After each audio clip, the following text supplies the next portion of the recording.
from the underground command post, deep in the bowels of a hidden bunker, somewhere under the brick and steel of a nondescript building, we've once again made contact with our leader, Mark Levin. Everybody, Mark Levin here. Our number, 877-381-3811, 877-381-3811. Didn't radio today sound much like my show last night on the issue of these various countries that the president was referring to? As I said then, these hellholes. Haiti is a hellhole. Venezuela is a hellhole. Cuba is a hellhole. People are lining up to get into our country. People are coming here illegally. We have what's called refugees, as we discussed last night, trying to escape their hellholes and get into this country. Democrats, as recently as day before yesterday, used to say, what are we going to do? Send these people back to these impoverished nations, these dangerous nations, these disease-ridden nations. Now, all of a sudden, you're not allowed to distinguish one culture from the next, one nation from the next. Well, of course you are. And our immigration laws do exactly that. Our refugee laws do exactly that. Let me tell you what happened. The president met with these gang of six leftists. And it included Dick Durbin. I've told you the story before, where Senator Thompson, who was a friend of mine, told me of all the members of the Senate, Dick Durbin was the most loathsome.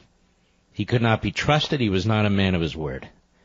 Dick Durbin was in that meeting, along with a number of other people, and I'm convinced it was Durbin who walked out of there and ran right to the media. He is a despicable person. Things are said in private, in politics, smoke-filled rooms that are not intended to be public. And they could have nothing to do with race and nothing to do with genitalia, nothing to do with any of that. But that's the nature of the beast. But in this case, for Dick Durbin, it was just too juicy. I don't know how you watch CNN or MSNBC, ladies and gentlemen. I don't know how you do it. And I really think we ought to begin a movement to insist that CNN stop having monopoly control over televisions in airports, given its despicable behavior, not just today, but over the last few years, but particularly today, where you're walking through an airport with your kid, or you're sitting down at a restaurant in an airport with your kid, or in one of the lounge areas, and they play the whole word just because they want ratings, just because they want to screw the president, just because they want to go on and on and on. This is such an overreaction. For the people who hate Trump, that is, the media, the Democrats, many Republicans, and so forth, they look at this and pour race into it. And he never said a word about race. Nothing. When he did speak about Haitians, when he spoke about Haitians, actual Haitians, he was in Little Haiti, neighborhood in Miami, Florida, on September 2016, a little over a year ago. Here's what he actually said about Haitians. Cut one, go. I have so many friends from Haiti, and they're great people. They're amazing people. The Haitian American community adds so much to our country. Dedication to family, perseverance, entrepreneurship, which is true, some really great entrepreneurs. I know one of them, that I can tell you. Creativity, faith, a lot of faith. All the things that make America good and strong can be found right here. The Haitian American community deserves our gratitude and our respect. And I want you to know you have my respect. Thank you. Now, there is a Haitian woman who is a dear and wonderful friend of my family, who helps us with a family member, and she is just, well, she's a part of the family, and she voted for Donald Trump. She voted for Donald Trump. She's a very religious woman, as is her husband, and they're raising their kids that way, too. The Democrat Party assumes and presumes to represent minorities in this country, and we allow them to get away with it.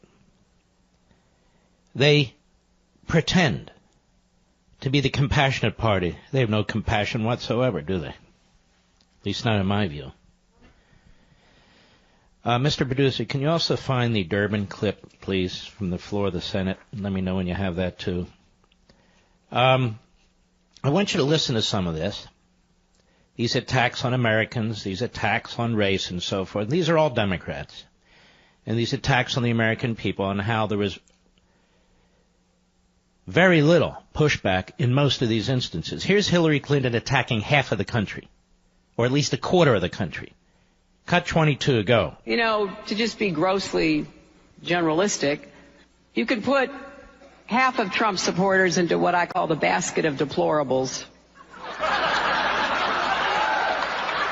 Right? The racist, sexist, homophobic, xenophobic, Islamophobic, you name it. And unfortunately, there are people like that. And he has lifted them up. So there's a big number of Americans, tens of millions, who are treated this way by the left, by the Democrats, by the media all the time. This was Hillary Clinton. Remember Obama at a fundraiser was recorded trashing millions and millions of Americans, and nobody cared. Nobody called them racists. Nobody called them anything. Joe Biden famously, about a decade ago, cut 23, go. In Delaware, the largest growth in population is Indian Americans moving from India. You cannot go to a 7-Eleven or a Dunkin' Donuts unless you have a slight Indian accent. I'm not joking. And CNN had no problem with that. Robert Byrd, who was the leader in the Senate of the Democrat Party for decades. Robert Byrd, who was memorialized, after his death obviously, by Barack Obama, Bill Clinton, all of them. Cut 24, this is about 15 years ago, Fox News, go. There are white. I've seen a lot of white in my time. I'm going to use that word. N-word. But we just need to work together to make our country better. And I just soon quit talking about it so much. Then there's Al Sharpton. Al Sharpton is so offended as MSNBC of racism and race baiting that they have hired Al Sharpton in the past. Al Sharpton with his thoroughly hateful comments in the past. Al Sharpton, a frequent guest, a big player in the Democrat Party. No offense there. Right, Jake Tapper? Right, Don Lemon? Right, everybody? Cut 25, go. Hey, Reverend Sharpton. How you doing? In the spirit of Donald Sterling, you think you should be banned from TV for all the racist stuff you said over the years? What racist stuff? White folks was in the cave when we had built empires. We taught philosophy and astrology and mathematics before Socrates and them Greek homos ever got around.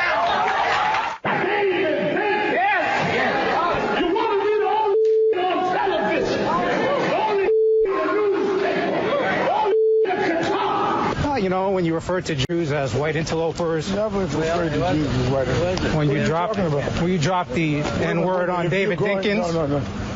If you're going to say something, you'll be correct. We had exactly what Don Sterling said. When did I call Jews not white interlopers?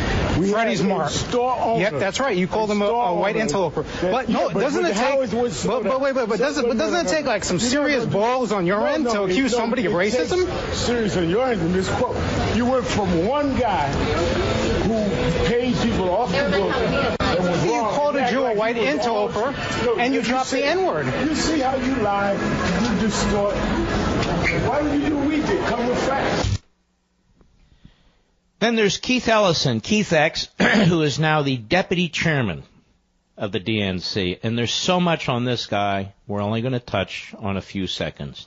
Cut 26, go. The United States foreign policy in the Middle East is governed by what is good or bad through a country of 7 million people. What he means by that is the Jews in Israel. That's what he means. A region of 350 million. Go ahead. Of 350 million. All turns on country of 7 million. Does that make sense? No. Is that logic? No. Right? When the Americans who trace their roots back to those 350 million get involved, everything changes. Can I say that again? All right. Now we have Nancy Pelosi yesterday.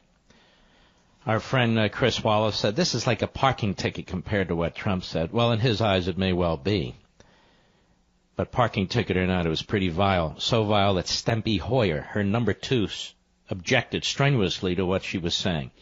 Clearly racist comments. Cut 27, go. I would say of that McCarthy, the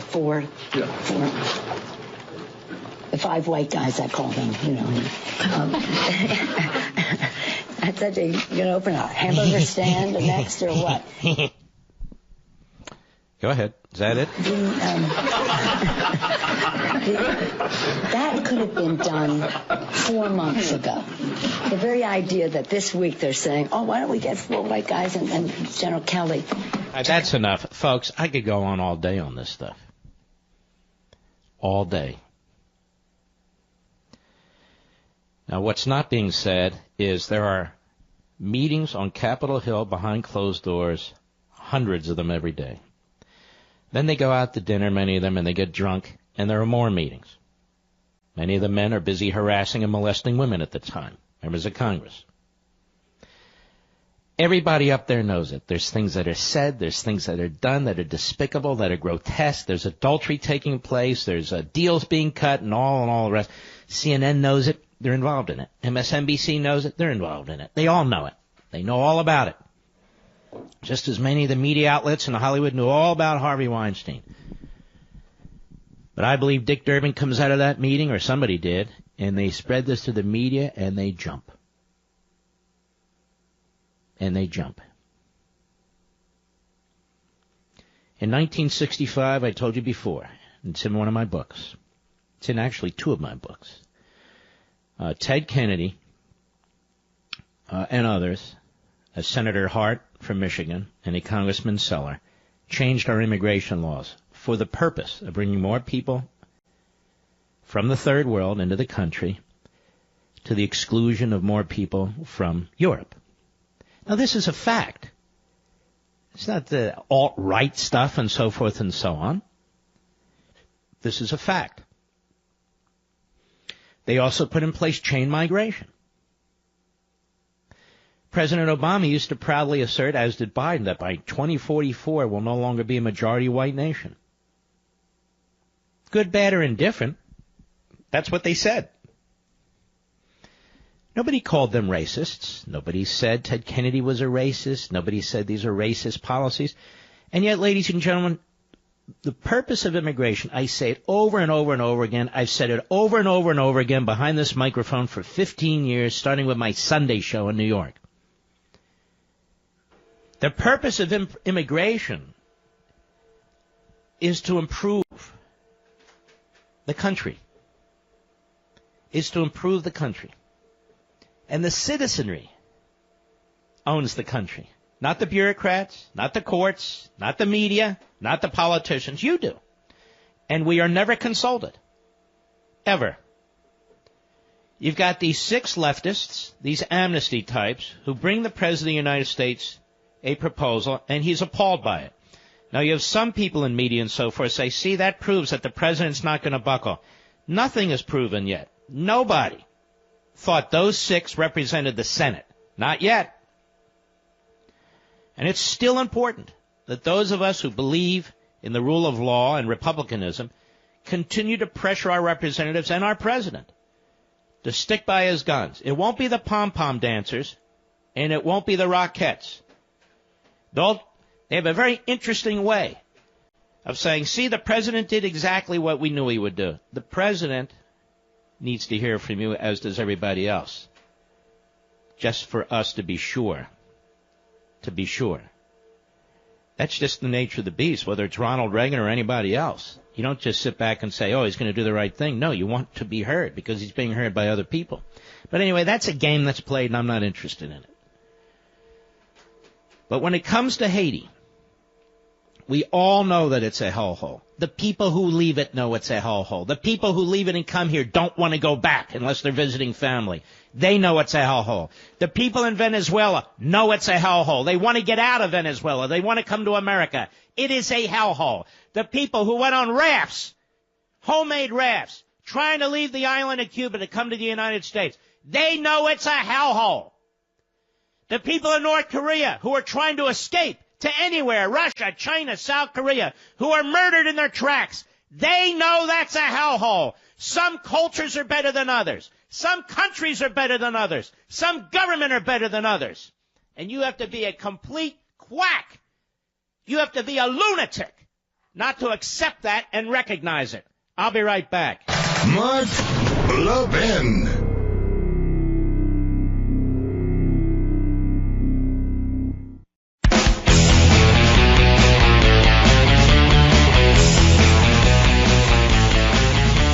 Forget little Dick Durbin trashing the United States military in the worst possible terms. Go ahead. If I read this to you and didn't tell you that it was an FBI agent describing what Americans had done to prisoners in their control, you would most certainly believe this must have happened by Nazis, Soviets in their gulags, or some mad regime, Pol Pot or others, that had no concern for human beings. Sadly, that's not the case. This was the action of Americans, in treatment of their own prisoners. Shut up, buddy. You know what? This is what offends me, the trashing of Americans, of all races, of all religions, of all genitalia. They get away with it. They do it all the time. They hold the illegal alien as noble, the American citizen as lazy. I'm just sick and tired of people who we put in Congress to represent us. They will go to the ends of the world to represent other countries, the ends of the world to represent people in other countries and so forth. And if you disagree with their policies, which are typically left-wing and so forth and so on, then they dare to turn around and trash Americans. They dare to turn around and trash you and then give you some kind of a horrific title like you're a racist or something. I'll be right back.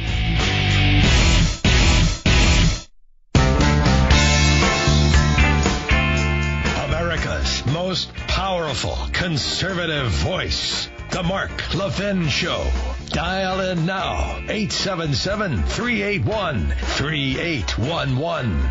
All day long, while I wasn't watching CNN, but apparently 4 or 5 others were, their hosts couldn't stop saying S-hole, the actual word. They couldn't stop it all day long.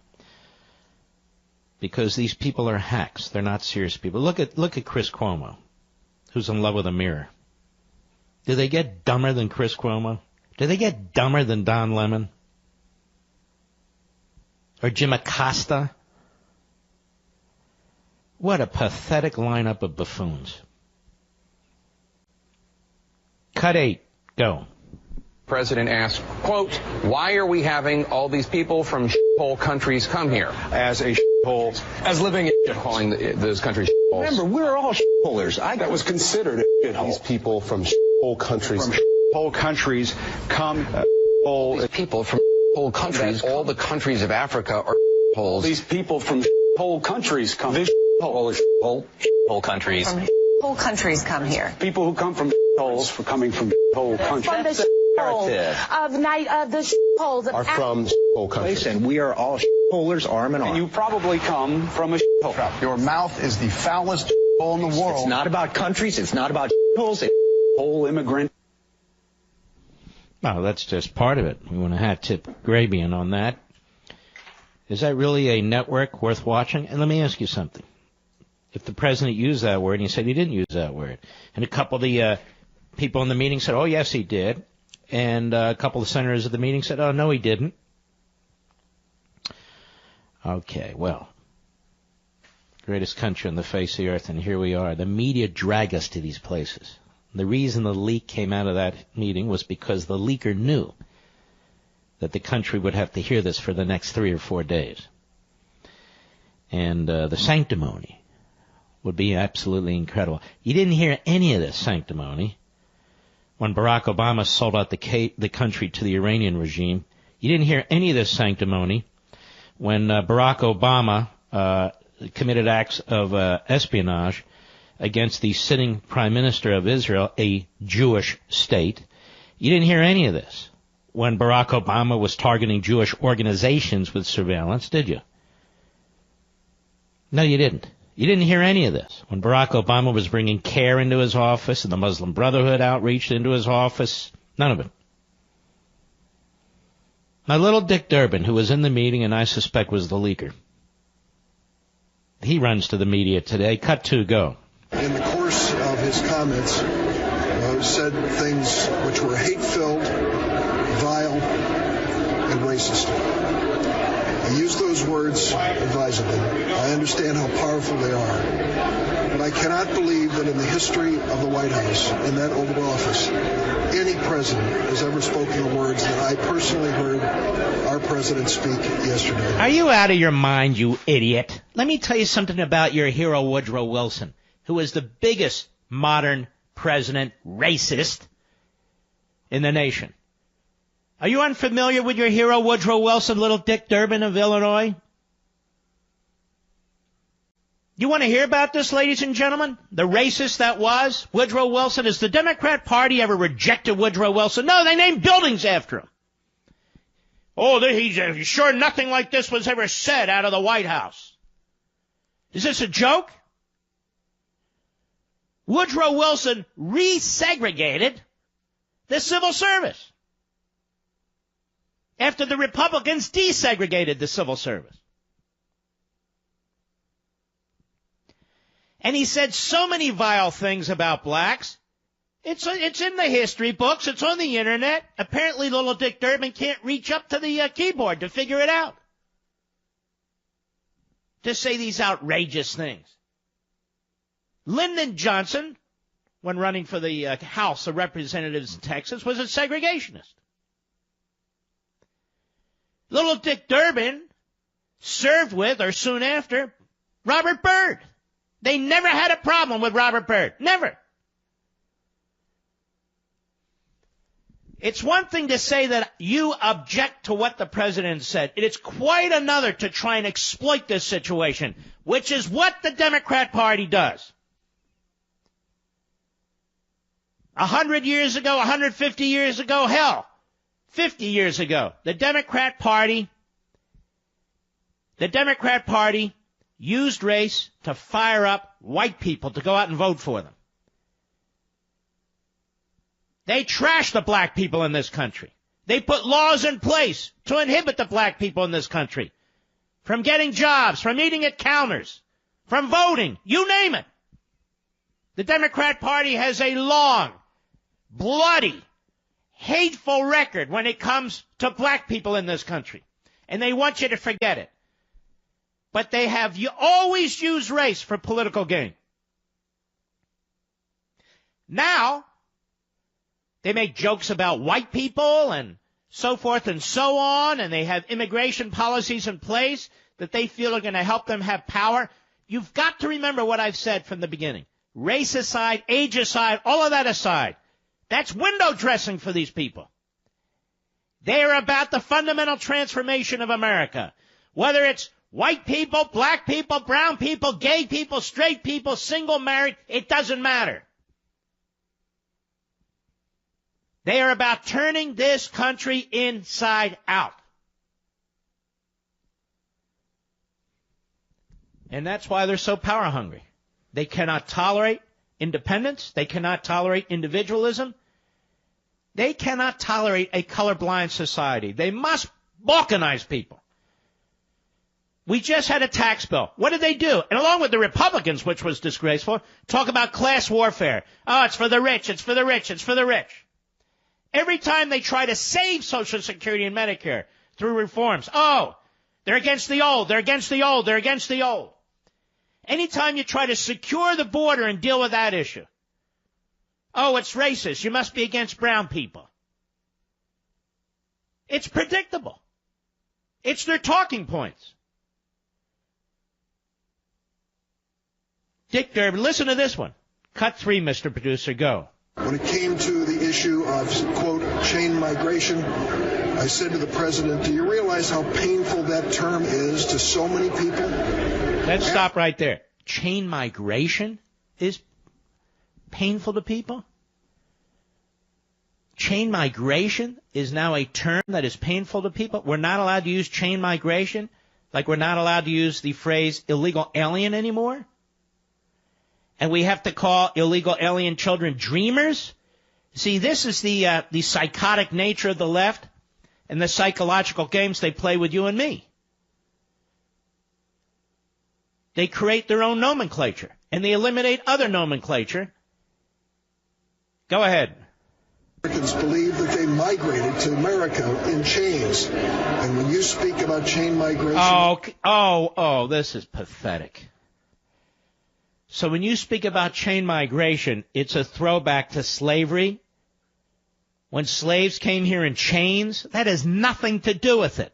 Nothing to do with it whatsoever. This man is sick. It's sick. That didn't even occur to me. Did it occur to you, Rich? It's never occurred to a single African American who's called this program. Oh, chain migration is a threat. So we can't even debate chain migration. What do you call it then? Oh, you family reunification. Oh, okay, thank you. The Dreamers, family reunification, legalization, citizenship. Oh. Representative James Clyburn on CNN today. Go ahead. I think that the president has really stepped into it here. I think that the Congressional Black Caucus has solidified around some efforts that I think will take place next week, one of which is the pursuit of a censure resolution. And I am hopeful that we will do that. All right, thank you. Thank you for your input. Jesse Jackson is brought back into the public square. Where's he been for the last 5 years? Remember that with the Hymietown comment? Remember that? Now they're resuscitating him to comment on this. What next? Al Sharpton? Representative Barbara Lee on MSLSD today. Go ahead. Here we have a president who has once again said racist and despicable words about African Americans, people of color. Whoa. First of all, just to be absolutely precise, if we're talking about Haiti and Africa, that's not African Americans. Okay? They're not Americans. I just want to point that out. Doesn't make it better or worse. I'm just trying to be accurate here. Luis Gutierrez on MSNBC today. So you see the media are pushing this. MSNBC, CNN, bringing in some of the most radical elements within the left and the Democrat Party. Here's Gutierrez. Go. 6. This is ignorance to speak in such vile, racist terms. And so the varnish and the paint has been stripped away from Donald Trump, and I know we feel it has been in the past. But God, today is going to be a very Memorial Day.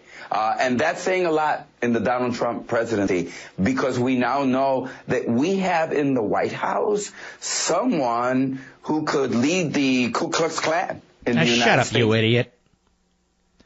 You know, it wasn't that long ago when Donald Trump was a Democrat. Wasn't that long ago when Donald Trump was throwing enormous sums of money and campaign support for Democrats like Hillary Clinton and Bill Clinton and Harry Reid and Joe Biden and a whole host of others. Remember that, Mr. Producer? I've been on the air long enough to remember this. Oh, yeah. Donald Trump was a very active Democrat. He voted Democrat. He supported Democrats. He gave financial contributions to Democrats. Tell me, if he's such a racist, how come they didn't know it back then? If he's such a racist, why did they take his money? If he's such a racist, why do they all have photographs with him before he was president of the United States? Really? He's changed now that he's 70 or 71 years old?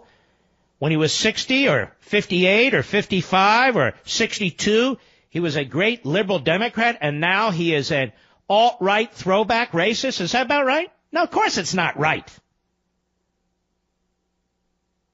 Of course not. He's done nothing like Franklin Roosevelt rounding up Japanese Americans and Americans of Japanese descent. Nothing. Incredible. Cut 7. Senator Richard Blumenthal. This guy they always drag out of the closet on MSNBC. This is all MSNBC and CNN. Go ahead.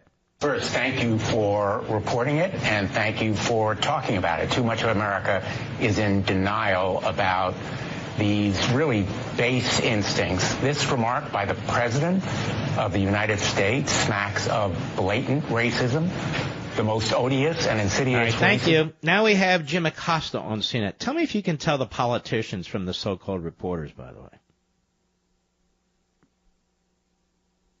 Cut 9, go. I almost have to think back to the day when we were at Trump Tower when the president was commenting on Charlottesville, and he was saying that there were very fine people on both sides, saying that there were very fine people among the white supremacists and the Nazis. Is that the president of the United States just seems to... Whoa. That's not what he said, you idiot.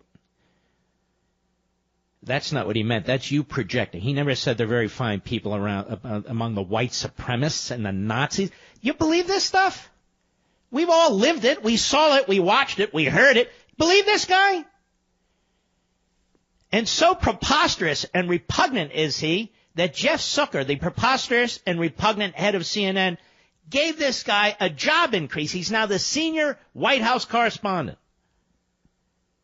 Go ahead. Problem here, Wolf, in this area. And we can tiptoe around it, we can dance around it and not really put our finger on it. By the way, is there anybody more illiterate than this guy, even in his speaking? Tiptoe around it, we're going to put our finger on it, dance around it. Is he a reporter? Have you ever seen reporters conduct themselves this way? Go ahead. It seems to harbor racist feelings about people of color from other parts of the world. And it's just that's enough. Just trying to give you a sense of this. There's more. There's more that... Now, for those of us who really think these things through... Do you see how horrific the media are in this country? And the left? It's incredible. I would say this. If it's the official position of the Democrat Party that our immigration practices should favor failed countries, failed cultures, and failed societies, that the vast majority of the people who we allow into this country, we do make decisions about people coming in and where they come from, right? Did you know that? But if that's their position, then they should campaign on it and explicitly say it, because that's not the purpose of immigration. But apparently it is to them. I'll be right back. Mark Levin.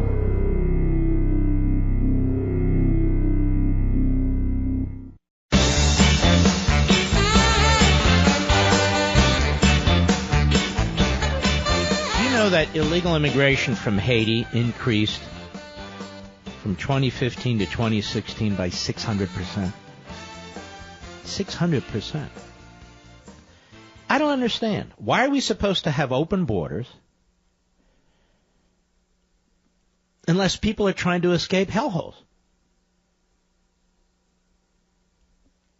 No logic's going to work here. It's not going to matter. The race baiters are in full attack mode. You want to watch it? Just watch CNN and MSNBC. My advice to you is don't do it. Try to enjoy your weekend.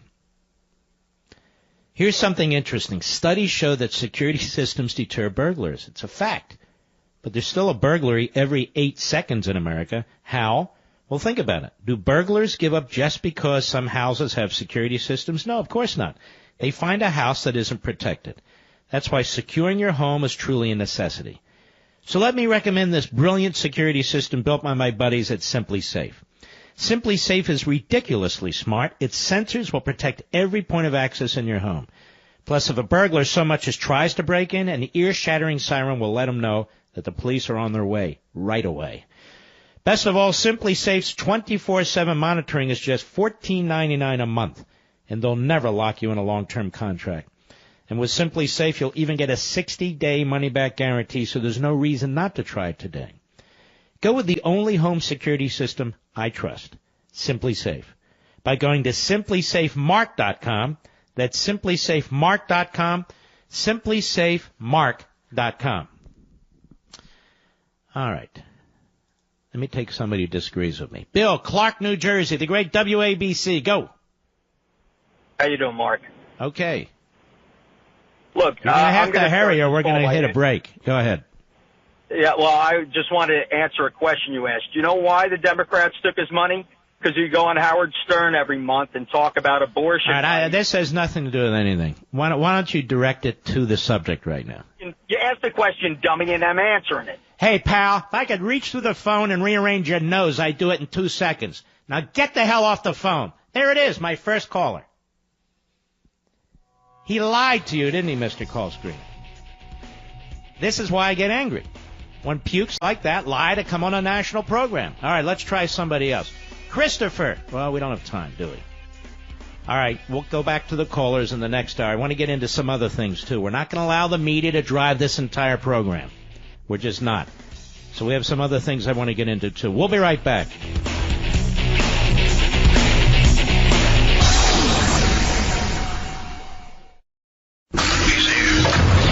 He's here.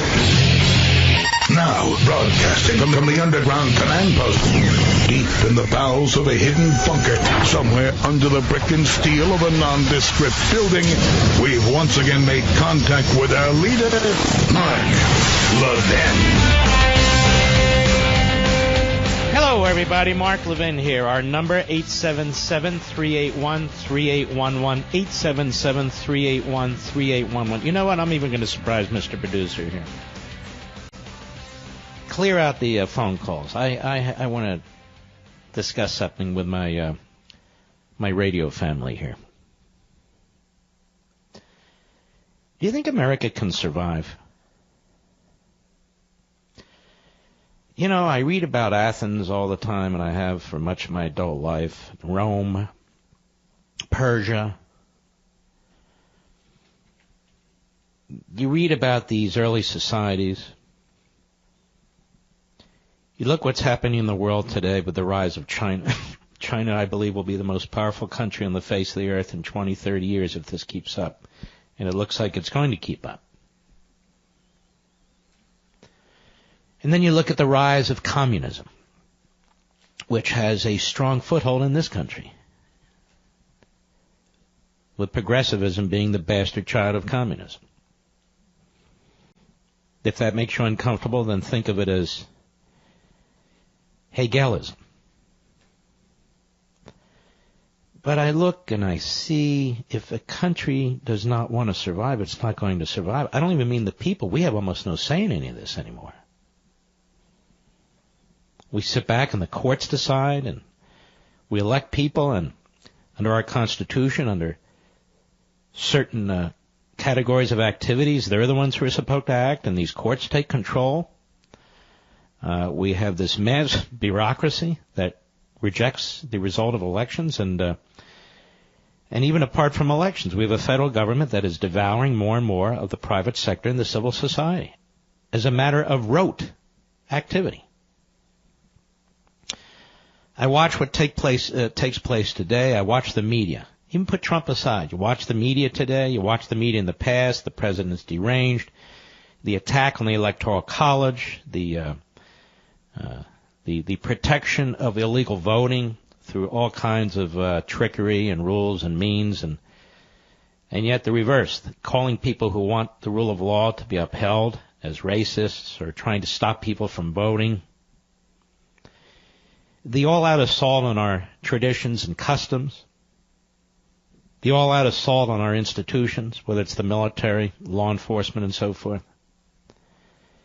Again, at the same time, Xi over there in China has actually more and more power. He's got as much power as Mao did. And he's exercising that to steal our technology, to massively build up his military, to expand their reach into our hemisphere, into the Middle East, into Africa, and, of course, claiming the South China Sea, the East China Sea, and you name it. Russia, now with a population of under 200 million, a relatively poor country, quite frankly, where they now have these fascist robber barons like Putin, and yet they continue to build up their military. He is now violating our nuclear arms agreements by building more nuclear weapons and more powerful nuclear weapons. Nobody even talks about that anymore. And I look at our country. We have a government that continues to consume the private sector. We have a left that has essentially conquered every fundamental aspect of our culture. Our public school system, our colleges and universities, our media. You cannot turn on the media today without basically hearing the progressive talking points. And now in the most vile terms, aggressive terms, and they're completely out of the closet.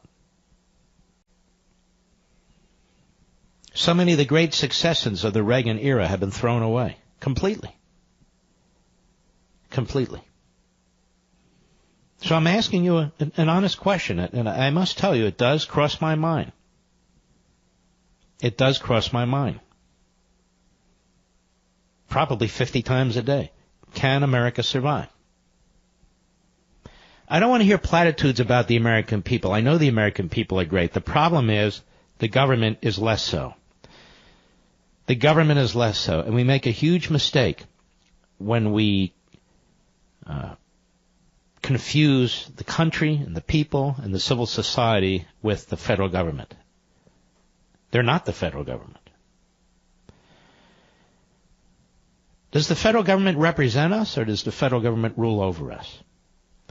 You know, I look at this Manafort case, and it's very, very easy to trash the guy. I don't know the guy. I've never met the guy. I've never spoken to the guy. It doesn't mean anything to me personally. But I look at the tactics used to go after him. For what? You really have to have your guns drawn at 6 a.m. in the morning when he and his wife are in bed? You really have to spend 10 hours in his house going through his suits to see how much he's paid for them? And this was done with the sanction of a federal district judge. I look at the Soviet-style Stalinist tactics used in through our counterintelligence methods to use surveillance of American citizens, to use surveillance of an opposing campaign. There's no question about it. No question about it whatsoever. The only question is the extent of it and who exactly is responsible for it. Even the Supreme Court, we get a decent decision out of them now and then, but it's hit and miss. They have nationalized every social and cultural issue there is. Prayer, church, marriage, and for the left. For the left. Why do 5 lawyers in black robes get to decide these issues for the entire country? Where's that written? It's written nowhere. And, of course, we have politicians who do not believe in the sanctity of our sovereignty. They do not believe in protecting the nation state. They do not believe in our borders. 20 years ago they did. Now they absolutely do not. Such is the constituency that they have created, and they rely on now for their votes. And anybody who dares to question it is a racist. Even if you're black or Hispanic or Asian and you question it, you're supposedly a racist. Country can't survive this. If you can't have your own borders, if you don't insist on assimilation, which means Americanization, if you don't teach your history properly, if you don't create patriots for the country, and I don't mean indoctrination, I mean through honesty, integrity, teaching. And if, in fact, more and more school districts are indoctrination mills, in my school district in Loudoun County, they just went a little 8% increase in their budget. 8%. Well, the country can't survive. We can't even define it anymore. If borders aren't borders, we don't even have geographic definitions. If we're going to surrender our sovereignty to international organizations. And this is what, to me, is meant by the poison of globalism, not capitalism. Then what do we have? Now, I'll tell you what we have. Again, you do enough study of ancient history, let alone modern history, you have a dying country. You have a country that is not going to survive. Is it too late? I don't think so. I hope not. But I watched today's activities. Before this, it was endless debates over the rights of illegal aliens. Well, that has nothing to do with the improvement of the nation. Endless debate today over a comment the president made about Haiti or some other countries. Okay, great. Get over it. The media in this country that pretends to support freedom of the press. Media doesn't support freedom of the press. These people support the freedom of their own big mouths. They're really not doing anything to advance the cause of freedom. Nothing. Look at most of them. Jake Tapper, a former aide to a Democrat. Chuck Todd, a former aide to a Democrat. Stephanopoulos, former aide to a Democrat. Look at the head of Disney, big-time liberal Democrat. You can go on and on and on. And don't tell me that doesn't influence the reporting. Jeff Zucker, a big leftist. Look at CNN. It's a grotesque. It's a grotesque lie on the American people. You got Guy Cuomo there. Cuomo. And, of course, we could go on and on and on. Look at this idiot Lawrence O'Donnell, another former aide to a Democrat. Chris Matthews, another former aide to a Democrat. Scarborough has completely rejected conservatism and republicanism, has thrown in with his soon-to-be wife, the daughter of another Democrat who worked for Carter. This isn't a free press. It's a propaganda mill. They all say the same thing. They all sound exactly the same way today, don't they? We've got a nut in North Korea with ICBMs and warheads, and they attack our president who's trying to contain him. We've got an extremely dangerous regime in Iran. The prior president funded them, saved them. Saved them. The prior president, who had a hell of a good time with surveillance on the Israeli prime minister, the ambassador from Israel to the United States, members of Congress, Jewish groups, tried to interfere in an election the way the Russians tried to interfere with ours. You'll never hear them talk about it. Don Lemon is such an idiot. He's such a dope. He'll never even address it because he's a hack partisan. Talk about mentally deranged to unleash $150 billion to prop up that regime. Neville Chamberlain didn't even do that with Hitler. So the question on the table is, can we survive as a free people in a constitutional republic? Can we survive as a free people in a constitutional republic? You know, the Rome lasted over 500 years, half a thousand years. We're not even close to that yet. We are not even close to that yet. Had the progressives succeeded in fundamentally destroying America? Forget about fundamentally changing. Is there any way back? Is there any way back? I'm quite serious about this. Something I want to discuss with you. If you're going to just call and do rah-rah, I'm not interested. I want you to really be thoughtful about this. We'll be right back. Mark Levin.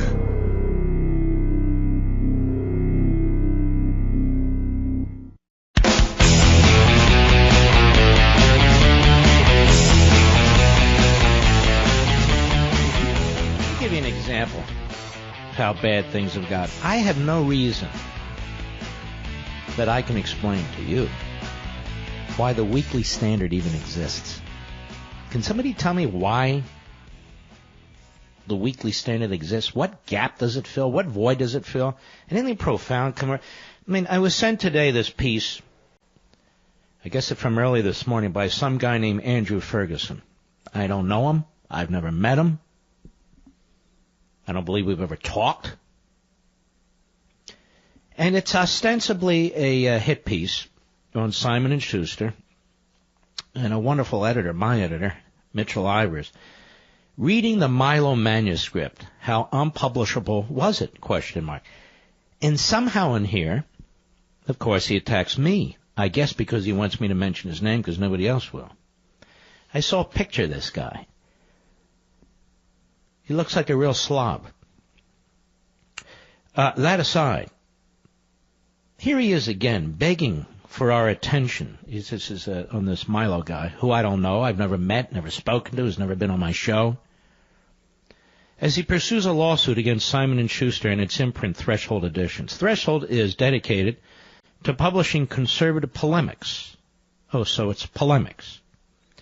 By media demi-celebrities like Jerome Corsi and Mark Levin. And then he goes on. Now, of course, Threshold publishes a lot more than that, but that's okay. And then near the end, he returns to it. This whole thing on this guy, Milo.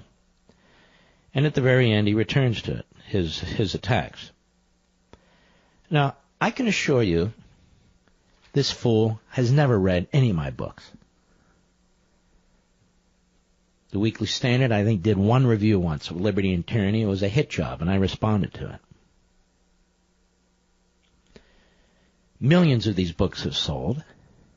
Wouldn't be that hard to read it, unless, of course, you're a senior editor at the Weekly Standard. It might be tough. You know, maybe you're out drinking every night. I don't know what you're doing. Sounds like a very, very busy job to edit all the great writers over there. But this is part of the problem. This is part of the problem. These books I wrote, particularly if you look at the last one, Rediscovering Americanism and the Tyranny of Progressivism, there's nothing polemic about it or me. Nothing polemical. And it is, it's not even about me. It's nothing to do with me. And it's not about the politics of the day or anything of the sort. As many of you have read it, several 100,000 of you, it's a book that explains the dangers that we're facing through progressivism. And it walks you through it. It also walks you through the earliest times of American history and natural law and so forth and so on. Yet over at the Weekly Standard, this guy's a senior editor. Has never taken the time to read anything that I've written. And that's okay, because obviously he has a burr up his ass. And he means nothing to me, and you've never even heard of him. So when he's gone and his day comes, his mark on society will be non-existent. And that's okay. His little group of circle nerds, they'll be all excited. But again, this is part of the problem. You know, several weeks ago, I said that the conservative intellectual movement is weaker than I've ever seen it. Weaker than I've ever seen it. There's a few guys still around, but the old publications that promoted ideas, philosophy, I mean, really profound stuff, they don't do it anymore. They get into the weeds of politics without much more. They just don't do it anymore. Very, very few conservatives in Congress do it anymore. They may make a speech here and there. They have a good vote here and there. They may have a 100% rating. But day in and day out, they just don't do it anymore. And cable TV doesn't do it. Network TV certainly doesn't do it. Satellite TV does all other kinds of things. So the converse of progressivism is rarely presented in any coherent, rational, reasonable, consistent way. It's just not. And I feel like we are overwhelmed with this progressive mob mentality.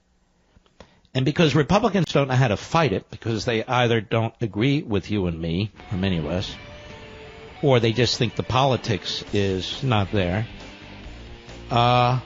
many of our fellow citizens don't hear about it. They're not going to get it from school. So the question is, and I'm going to take your calls, will we survive as a free republic 20, 30, 40, 50 years from now? I think it's a fair question, and we ought to look into it. I'll be right back.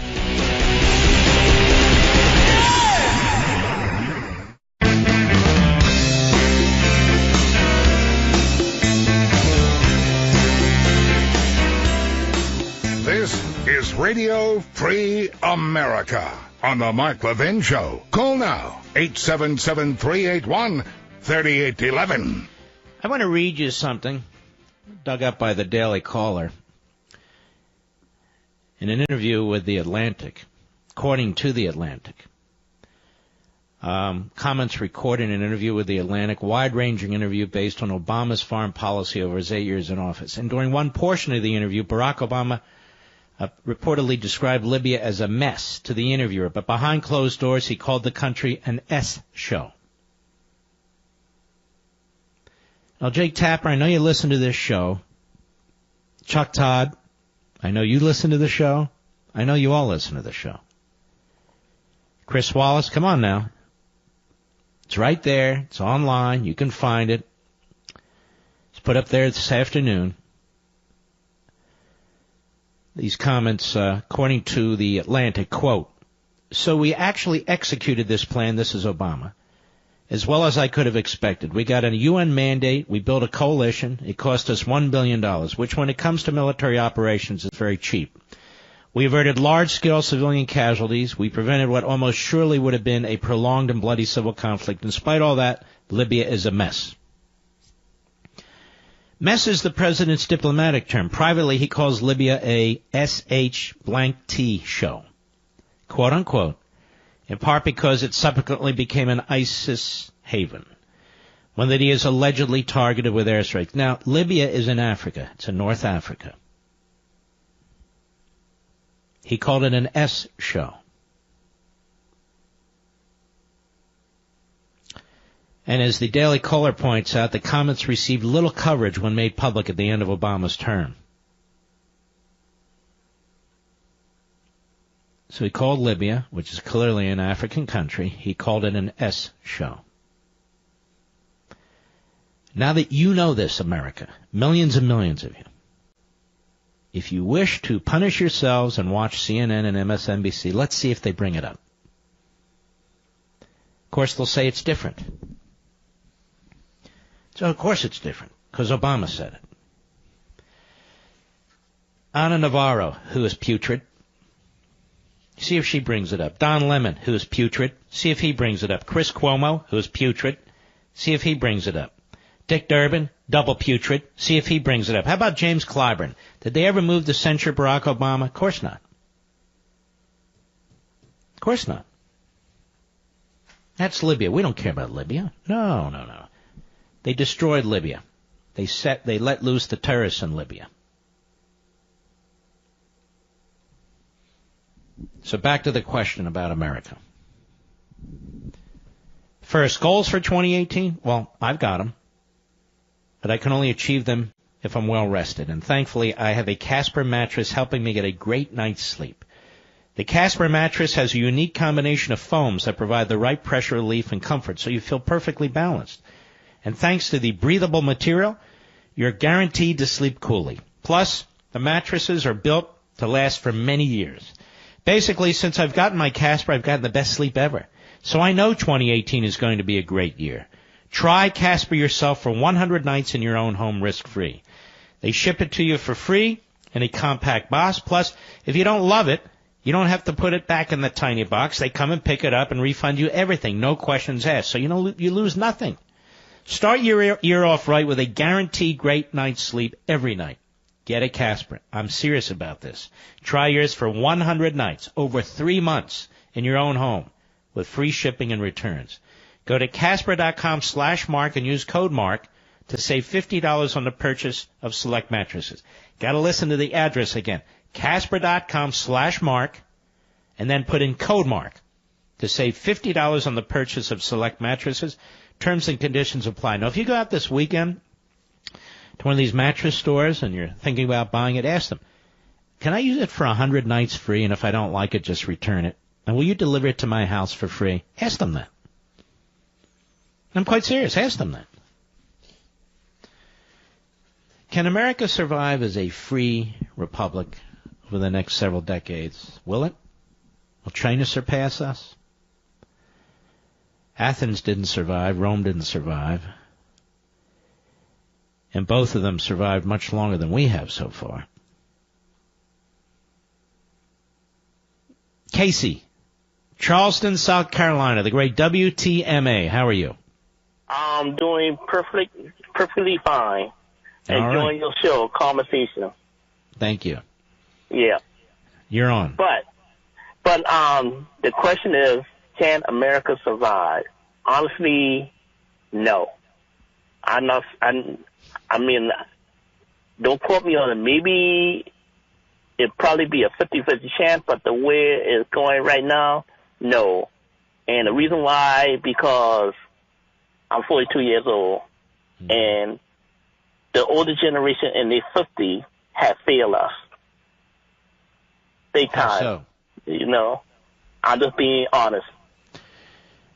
I feel like our generation is failing future generations. Exactly.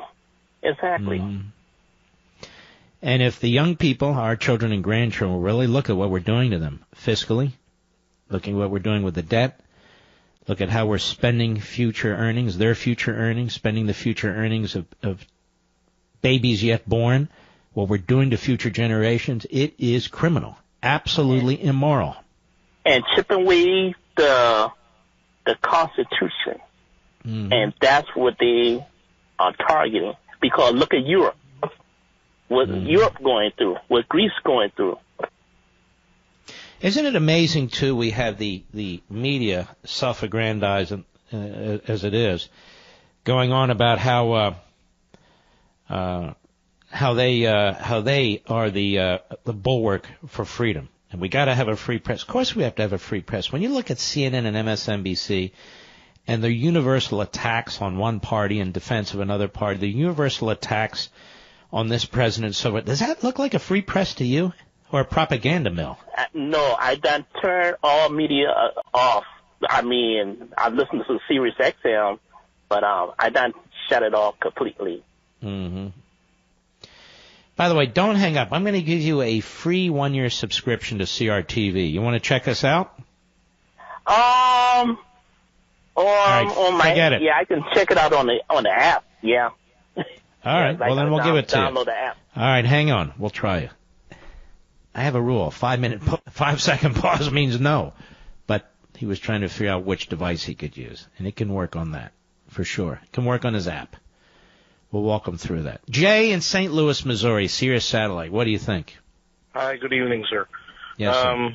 Pleasure to talk to you, long-time listener. Thank you. America, I think, has a future. I'm always optimistic for this country. I wasn't born here, but I came here when I was young. And the future here is to re-educate the younger generation on what the founding principles of the country were. Okay, let me just stop you a second. And how is this going to be achieved? The mindset and the values of the country have changed. Ronald Reagan once said... Okay, well, listen to me. You're not listening to my question. I want to have a discussion. In one breath, you say we need to teach our values and traditions. On the other hand, you say the mindset has changed and we're losing these values and traditions. And I'm asking you, how are we going to execute this? It all starts at home. Okay. Well, what if it doesn't? If it doesn't, then as parents, we failed. No, I got that. But I'm talking about the society as a whole. It can't survive, can it? Not a chance. So what do? We can talk in the abstract about what parents need to do. Are parents doing that in every case? Not in every case. Not in many cases. And then schools jade the children. And from that standpoint, until the values are back to where the country was founded, hard work, dedication. I guess my point is, when you look how difficult it is, you've got essentially a media ideological monopoly. I mean, there are outposts, but as a whole, you've got in our public schools, again, it's pretty much an intellectual monopoly. In our culture, when it comes to Hollywood, pretty much an intellectual, I shouldn't even say intellectual, let's check that, ideological monopoly. And really, any effort to challenge it, if it becomes too powerful or too threatening, in one way or another, is destroyed, attacked, crushed. All right. So then, from that perspective, you feel that we've failed as a generation completely? I think as a generation, we are failing the next generation. Then there's no hope then. No, I didn't say that. I said I feel we're failing the next generation. I talk about Convention of States all the time. To me, it doesn't address the cultural issue. It addresses the governing issues. But even there, with a significant majority of Republican state legislatures and governorships and so forth, if we can't make some headway there, that's going to be a huge problem. And so where do you go? Where do you turn? All right, my friend, thank you for your call. Look, I don't have all the answers. I want you to think about this. I think it's quite serious. Patrick, Philadelphia, Pennsylvania, on the Mark Levin app. Go. Happy New Year to you, Mark. You too. Go ahead. Hello? You got to go. When you hear my voice, everyone, that means speak. Go. Mark, you there? All right. Nick in Newton, Kansas, the great KNSS. Go. Hey, Mark, it's a pleasure to talk to you, sir. Thank you. Hey, as per your question, I'm a former Marine, and I really look at this country, and I'm fearful that we aren't going to survive it. I really am. You know, your last caller had a good point to start out with as far as it's got to start in the home, but we have to do more as a society to get back in the game. I mean, the progressives have completely destroyed the moral fabric of our country. You know, and here's the thing, Nick. And I agree it has to start in the home, but that's not the only place at this point. There are a lot of places around the world, and even in this country, where the right thing is taught in the home. And yet, that does not manifest itself in the nature of the government and how the government is governing, if you know what I mean.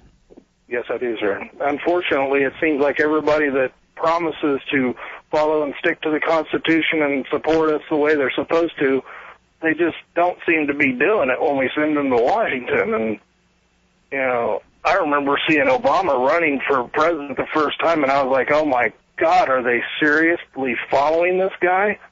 You know, my wife and I sat here and were just astounded at the fact that he actually became president. And why is that? Well, because of the fact he had absolutely nothing but contempt for our actual morals and our founding. You know, in other words, he was a hardcore leftist. Big time. Oh, yes. Oh, yes. Mm-hmm. I mean, I remember listening to him speak, and I kept on thinking, my God, this is like what I read about Joseph Stalin, for crying out loud, you know? And everybody calls Trump Hitler and Stalin. I mean, like the morning... See, now here's the thing. You called Obama Stalin-like, and I'm supposed to correct you, and I will. No, he's not Stalin-like, but he is a leftist. Yet if you had called this program and called Trump Hitler-like, and I didn't correct you, there'd be no issue. You understand what I'm saying? Yes, sir. All right. Well, I want to thank you for your service, my friend, and your excellent call. I appreciate it. We'll be right back. Mark Levin.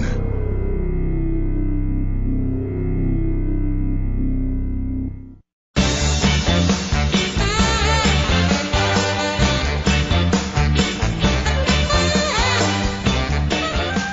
not trying to bring anyone down. I think these thoughts have crossed all of our minds, haven't they? I do. I think it's crossed all of our minds at one point. I'm just verbalizing it, and I want to engage with you on this. You know, the holidays might be over, but the winter has just begun. And according to studies, the air indoors contains up to 100 times more pollution than the air outside. This can cause illness, allergies, unnecessary wear and tear on your HVAC system, leading to very costly repairs. Even worse, the premature replacement of your entire system. Resolve to breathe better air with Filter By, America's leading provider of HVAC filters for homes and small businesses.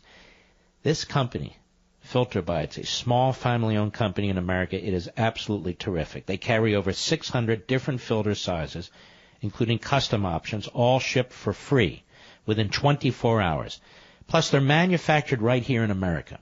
Filter By offers a multitude of MERV options, all the way up to hospital grade, so you'll be removing dangerous pollen, mold, dust, and other allergy-aggravating pollution while maximizing the efficiency of your system.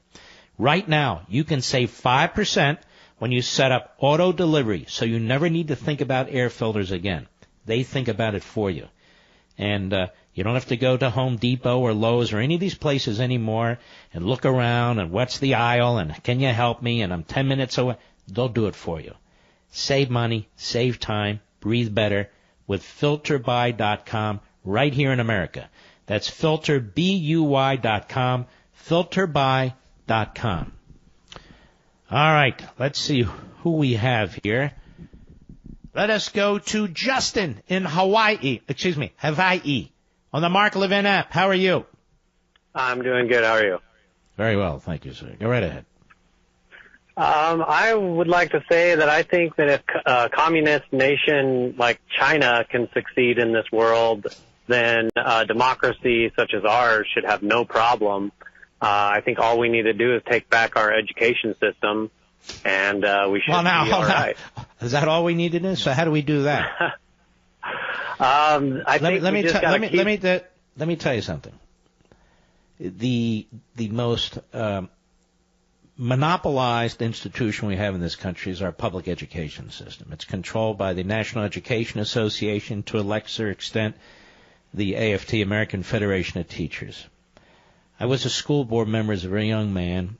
I'm chairman of Landmark Legal Foundation now, but I was president at one point. We've been involved in litigation on school choice throughout this country, and we've had some successes. But if you think it's, as you kind of point out, it's really easy given what China's doing, we just have to get our educational system under control, you're fooling yourself. I mean, I'd like to know how we're supposed to do that. I think we got to keep doing what we're doing. We've elected a good man as our president, and if he continues to do well. Hold on now. I'm just trying to bring some reality to this. The decisions made about your education is made in your school system. The President of the United States, at least this one, has very little input into that.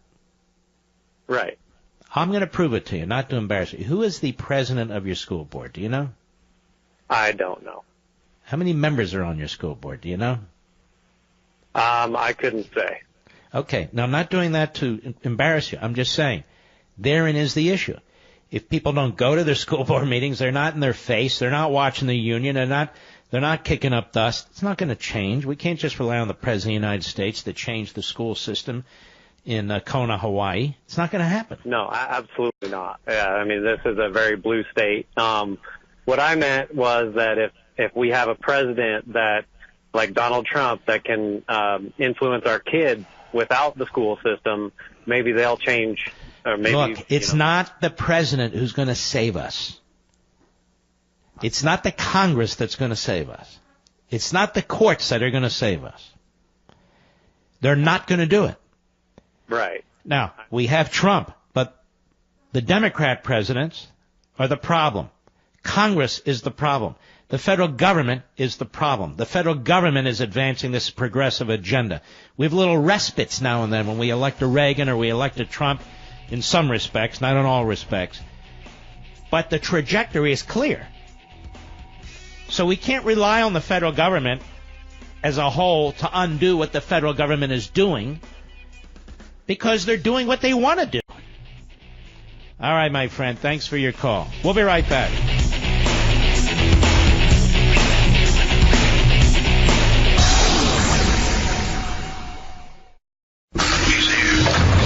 He's here.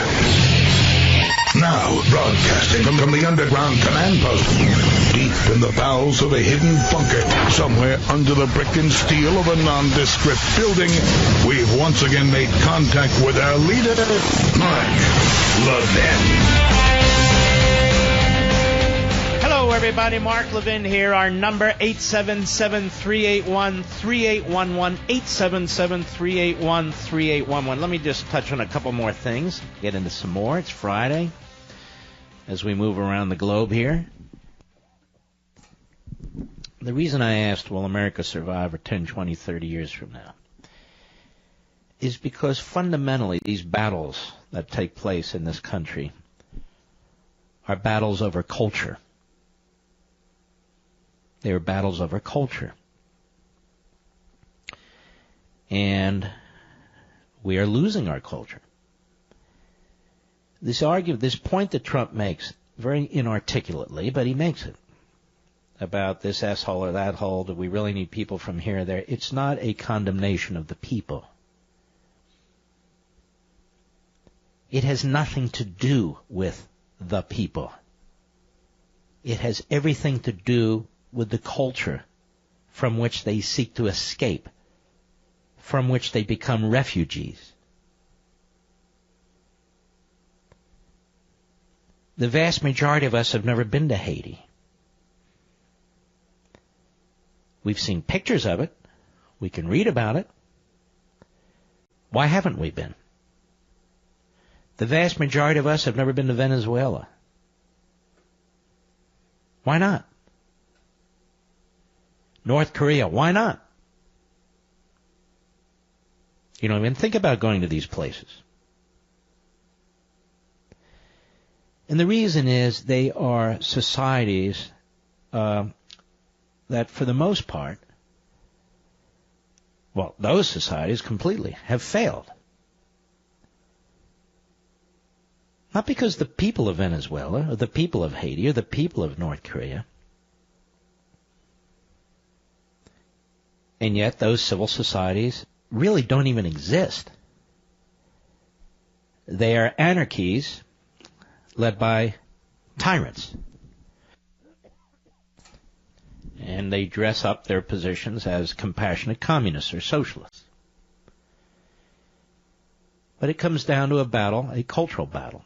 And I feel like we are losing that cultural war, and we're losing it badly. Not because we want to lose it, not because we're surrendering it, but the progressives have succeeded in making the decisions.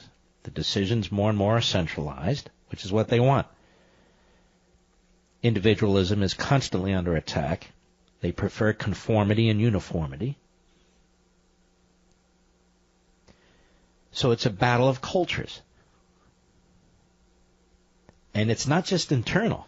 It's external cultures battling our culture too. When you have countries where they impose or prod or whatever their people to comply with Sharia law, that's more than just a government. That is a cultural aspect of that society. It is, in fact, not just an aspect, it's an overwhelming part of that society, which makes it far more difficult for people from cultures like that to assimilate into the United States. It's nothing to do with race. Has absolutely nothing to do with skin color. Zero. Nothing. And so it was well understood, at least prior to the last several decades, that the United States, being a free and relatively open society, had the right, the people of the United States, to make immigration decisions based on merit, based on the needs of the country, and so forth and so on. That's completely flipped now. Immigration decisions are out of our hands. And radical egalitarianism has gotten so bad that even though we know as a matter of fact, that a matter of reality, that some cultures are better than others, that some cultures have failed, some cultures are vibrant, we're not even allowed to speak it. Because if you mention those cultures, and if those cultures happen to be in the third world or wherever, you will be accused of being a racist. Truly. And that's what's taking place. This is one of the reasons it's so crucial to have a nation state with borders. It's also one of the reasons we're up against forces in this country who do not believe America should exist as it does. And they seek to change it in many, many significant ways. And the easiest way to change a country is to eliminate its borders effectively. And that's what's taken place. So you have a clash of cultures. multiple cultures being imported into the country, a lack of proper assimilation, that is, Americanization. Lindsey Graham is simply too stupid and too ideologically driven to comprehend this or to even take the time to understand this. He doesn't care. He's playing to the crowd. And yet this is probably the key determining factor for our future, these cultural battles. When is the last time our children were taught in public schools or colleges or universities the importance of assimilation or even more, Americanization? Quite the contrary. It's not taught, or if it is, it's a rarity. And so the media, the Democrat Party, the leftists generally, whatever they're wearing, whatever their profession, they pounce. They pounce immediately. They knew exactly what Trump meant, but it didn't matter. They know what he meant, but it didn't matter. So what's happening here, folks, is we have utter and complete dishonesty coming out of the media on this. And these falsehoods, or half-truths, or whatever you want to call them, they're insidious. They're dressed up as compassion. But they're absolutely insidious.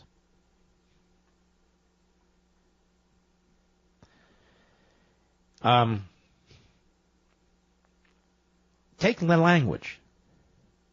Take the language. We're told all the time that in order to become an American citizen, you have to pass basic English language courses and so forth and so on. We don't promote English in this country. I can't think of a single place where we promote English in this country. It's either spoken or it's not. On the contrary, our public schools are busy looking for teachers who can teach one of 140 different languages. Well, obviously, that doesn't promote assimilation, nor does it promote compassion or prosperity for individuals who are going to be left behind. Right? A republic is based on more than the vote. A republic is based on more than the vote. It's based on this notion of a civil society and a culture. A culture that not only respects the Constitution, but insists on its application. And once the rule of law is in place, insists on the compliance with the rule of law. Well, what are sanctuary cities? They're an attack on the culture, on the civil society, and the rule of law. What are left-wing activist judges who at every turn try to obstruct this president? Same thing. Same thing.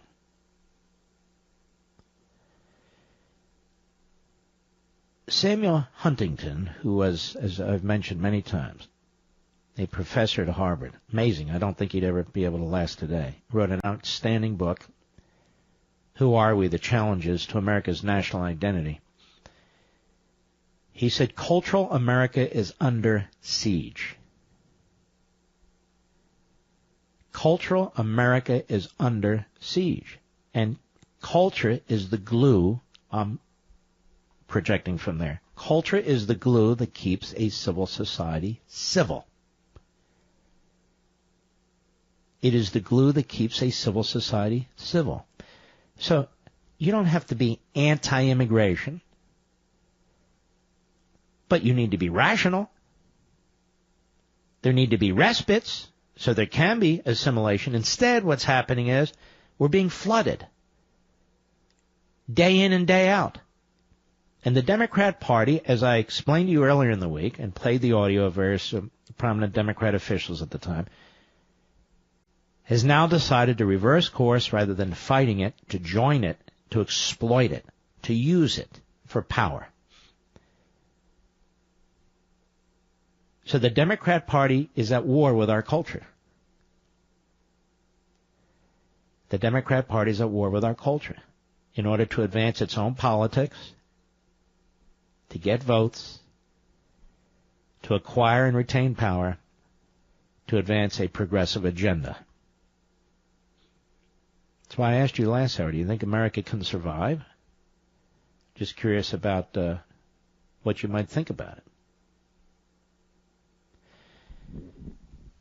Decades and decades ago, America won the war of culture, Western civilization, and so forth. But in the East, rising is China. They don't care about our culture or Western culture. In fact, they wish to conquer it. In the Middle East, the rise of radical Islam and their culture. They don't care about our culture. They seek to conquer our culture. And yet the Chinese on their own and Islam on its own cannot conquer the American culture as surely and effectively as Americans can conquer their own culture. And this is why these social issues matter. This is why who decides what matters. This is why a central government plays into the hands of the progressives who seek to impose their will and essentially devour our culture. So what I'm saying is what I am positing to you is that we are losing the battle of cultures right now. We're losing our culture because we're losing assimilation, Americanization. Even look at the football games. These millionaire football players who could never make the money they make doing what they do any other place on the face of the earth, kneeling in protest against some grievance. They are praised. Praised for what? They're praised. Hollywood, den of iniquity. Once again, attacking America. That's how they're going to fix pervasive sexual molestation and harassment in Hollywood. Attack America. Football players, attack America. Oh, no, we're not. Yes, you are. Hollywood doing the same thing. That speech Oprah Winfrey gave had nothing to do with sexual harassment. And the singer Seal was right on. He had the guts to confront her. Very few do. Today, all day, the attacks on Trump and what he said. Jake Tapper's not stupid. He's a leftist, but he's not stupid. He knows what was said, and he knows what was meant. He knows what was said, and he knows what was meant, but he doesn't care. Joe Scarborough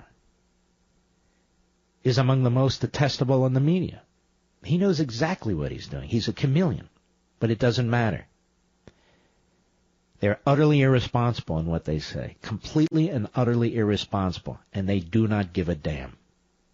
They enrich themselves. They get higher ratings. So be it. So in the end, the fundamental conflict that's taking place here is one of culture, which also involves ideology and all the rest. Maybe I'll get into this another day. And let me tell you a little secret. Conflicts in culture typically turn violent.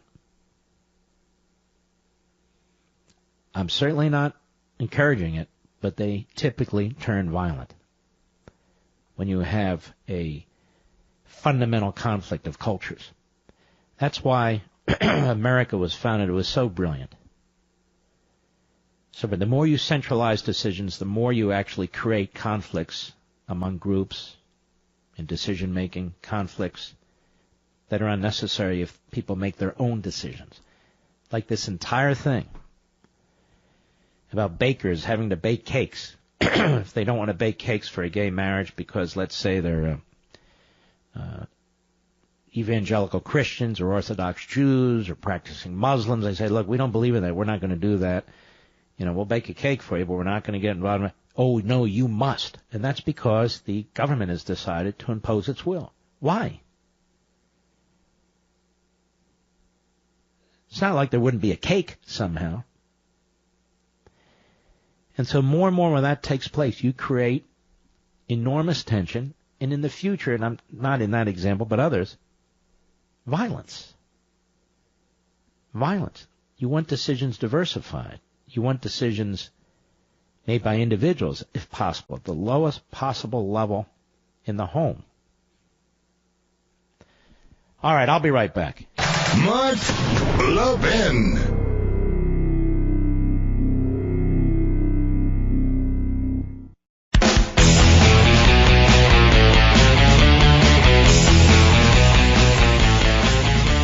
Question. How much time do I have, Mr. Producer? All right, let me ask you a question. What is an immigrant? What is an immigrant? An immigrant is a person who leaves their country, who leaves their culture, who leaves their society for another. For another. Say, our country, our culture, our society. Yet we actually have so-called public officials in our country who reject this concept. An immigrant is a person who leaves one place, one environment, one circumstance, one society for another.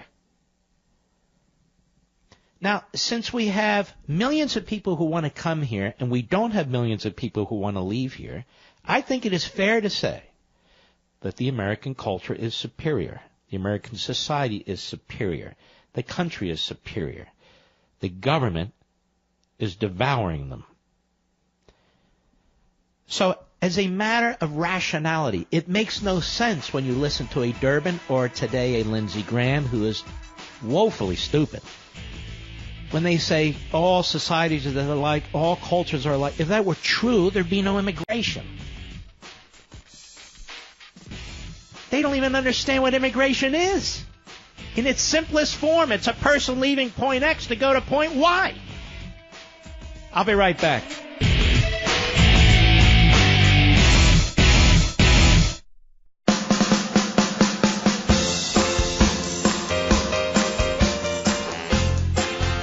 Levin, America's tyranny hunter. Call in now, 877-381-3811. Well, let me answer my own question.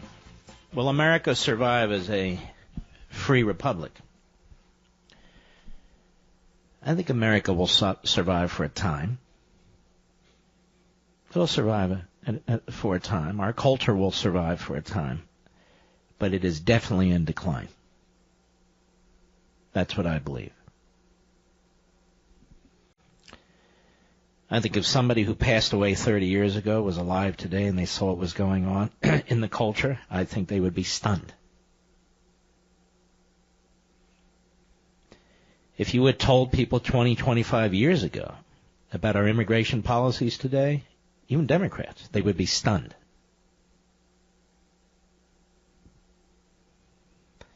If you had told them about the debates over marriage, the debates over bathrooms and gyms and all the rest, I think they would be stunned. We call this progress, of course. They can call it whatever they want. What I'm saying is that this won't happen overnight. I really don't believe that. So I believe America as America will survive for a period of time. It'll take time. But I believe we are in the process of decline. And that's why I get behind this microphone with more urgency than most, because I understand history more than most. This is why I write the books that I write, despite the apparent quasi-illiteracy and mental laziness of people like this guy Ferguson, I can't remember his first name, over at the very Weekly Standard. But I think that's the situation we're in. You know, I love my car, but it's reached the age, this 2010 Camaro, it's a great car, where things are starting to go wrong. I don't worry about those problems anymore, though. Not since I got extended vehicle service protection from CarShield, and I want to encourage you to look into this, too. Getting covered by CarShield is such a great idea. It's affordable protection that can save you thousands for a covered repair. A new fuel pump costs over $500. Replacing a water pump's over $1,000. If you need repairs to a control arm or a torque converter, stuff most of us don't even know about, we never heard about, now we're talking thousands of dollars to fix it. They even have plans that cover your car's computer, GPS, electronics, and a lot more.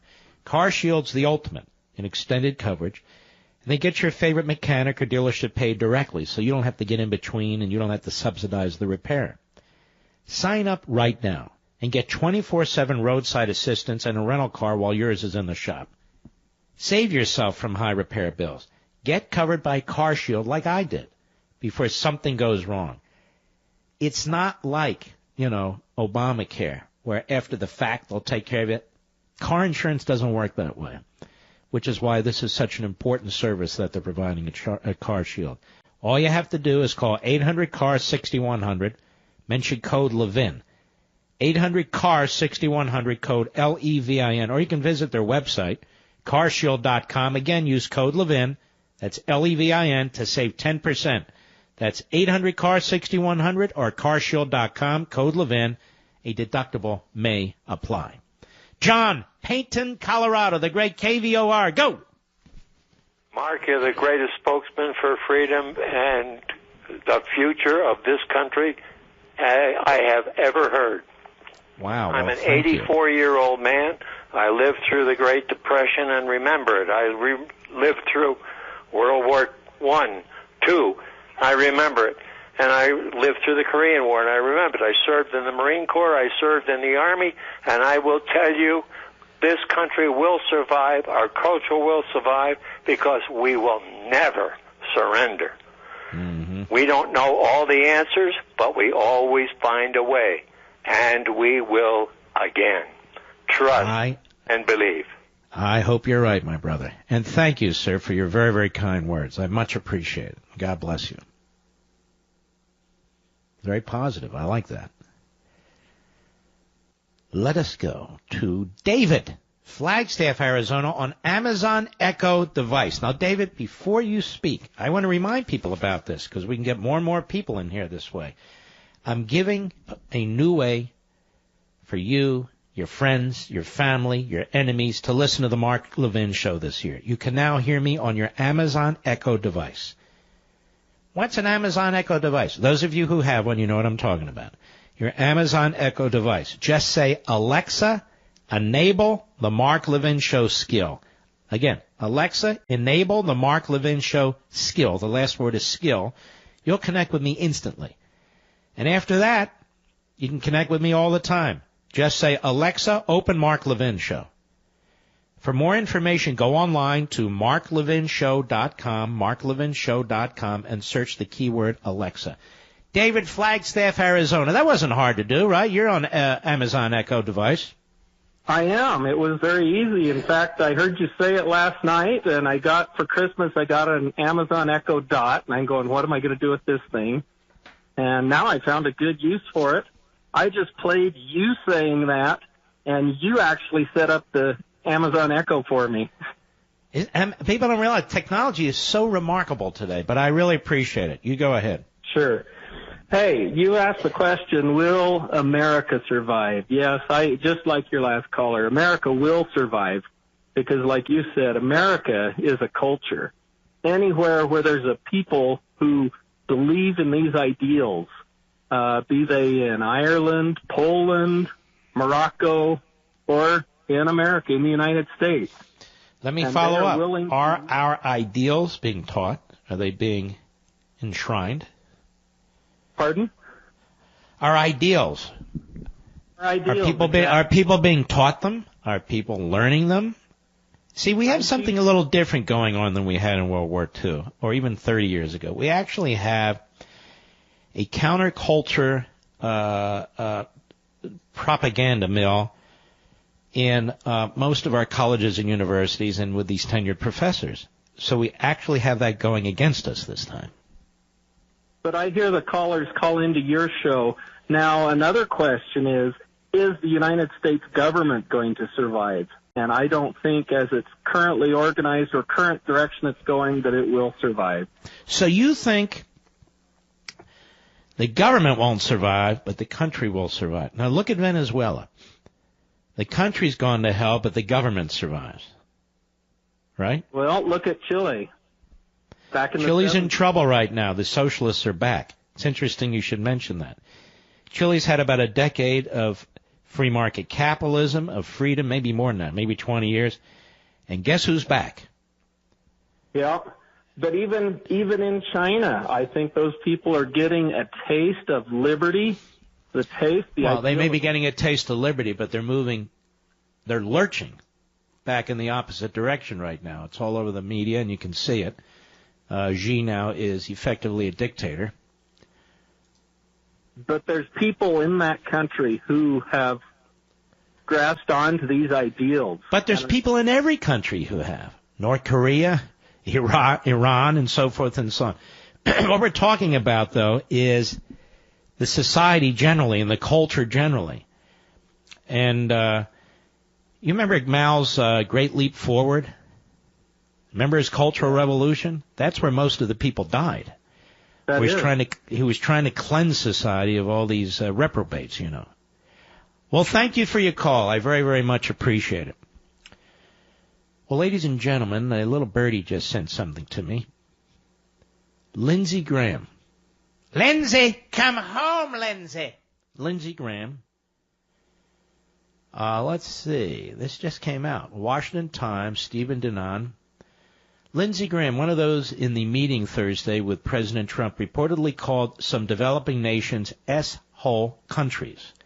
He used similar language himself during the last big immigration debate, calling Mexico and other Latin American nations hellholes. Ooh.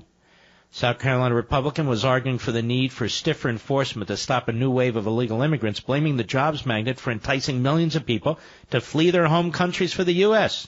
Quote, listen to me, quote, the people coming across the southern border live in hellholes. Remember yesterday and today, this evening in this program, I kept saying, notice they kept putting down those countries, the amnesty types, in order to defend people flooding into this country and defend the failure or lack of deporting people back to those countries. That they used to call them these names all the time. Crime-ridden, disease-ridden, poverty-ridden societies, and now Trump says they're S-holes. Oh, you can't say that. What are you, racist? No, it has nothing to do with race. Let me quote Lindsey Graham, ladies and gentlemen. Maybe one of the multitudes of shows he's on this weekend and Sunday, somebody will put it to him. I got to figure out an answer to this. Staff, help me. That would be Lindsey to his paid staffers. Quote, the people coming across the southern border live in hellholes. They don't like that. They want to come here. Our problem is we can't have everybody in the world who lives in a hellhole come to America, Mr. Graham said during a 2013 debate in the Judiciary Committee on an immigration bill he co-authored. I want to encourage all the websites out there. I want to encourage all the Levinites out there. Find out if there's video of this. The senator wasn't done. He continued. There are 11 million people coming through the southern border because they come from countries where they can't find work and life is miserable. Sounds like an asshole, doesn't it, Mr. Producer? So it seems to me that if you can control who gets a job, you've got a long way in controlling illegal immigration. Over and over, he calls them hellholes. Oh, Lindsay. A new movie about Winston Churchill causing renewed interest in this great leader. I love this movie, The Darkest Hour. Well, I've got access to insight on Churchill, only available from Hillsdale College. My friend Dr. Larry Arnn, the president of Hillsdale, he's the world's leading scholar on Churchill. He has a fantastic piece out about the 3 lessons we can all learn from Churchill. It's yours for free. You really ought to check into this. LevinforHillsdale.com. You can go there and you can get it. LevinforHillsdale.com. Did you know that Britain once stood alone against the power of Nazi Germany? Well, Dr. Arndt tells the inspiring story about Churchill's wise courage and what it teaches us. No one knows these great Churchill stories better than Larry Arndt. In fact, the official biography of Winston Churchill is published by Hillsdale College Press. But this piece appears in Imprimis, Hillsdale's free speech digest with 3.7 million readers. It's one of the most widely read publications in the country with a larger circulation than the New York Times. Thank God for that. Read this inspiring edition and start receiving Imprimis free every month as part of Hillsdale's commitment to help all Americans pursue truth and defend liberty. Go to Levin for Hillsdale.com. That's Levin for Hillsdale.com. Mark Levin.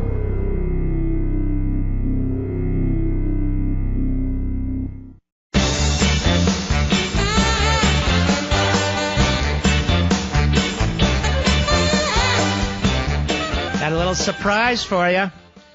Lindsey Graham on the floor of the Senate. Go. The tale of two borders. Why is one a problem and the other's not? Because Canada is a place where people like to stay. They like Canada. We like Canada. We love to have them visit. They want to go home because it's a nice place. The people coming across the southern border live in hellholes. Whoa! What'd he say? Go. Don't like that. They want to come here. Our problem is we can't have everybody in the world who lives in a hellhole coming to America. Oh.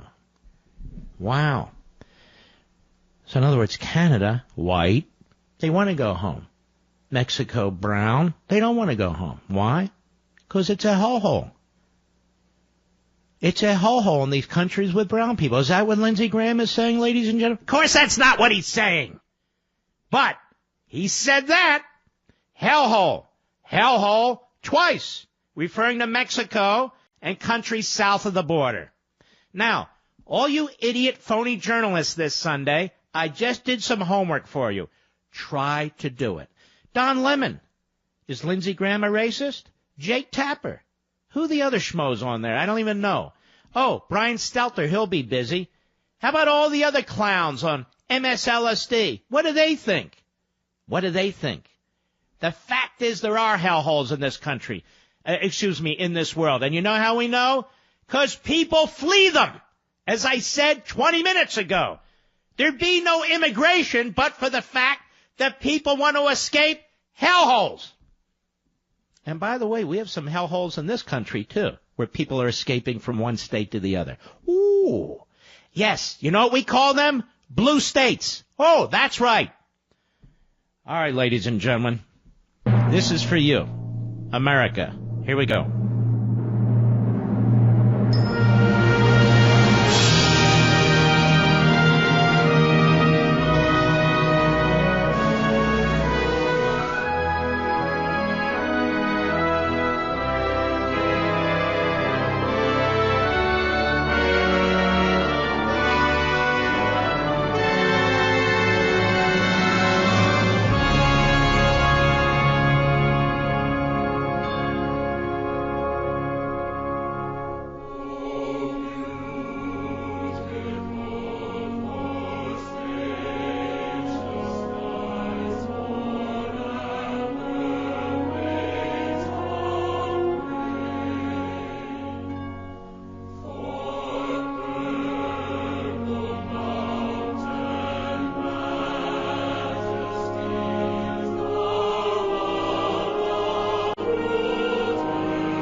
were posting the audio of Lindsey Graham in 2013 calling Mexico and other countries south of the border hellholes.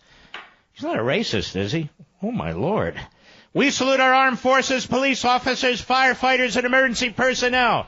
Good night, Spritey. Good night, Griffey. Good night, Pepsi. Good night, Smokey. Good night, Zelda. Get Al-Qaeda. Get the Taliban. Get ISIS. Get all those subhuman cockroaches who live in hellholes. See you on Monday.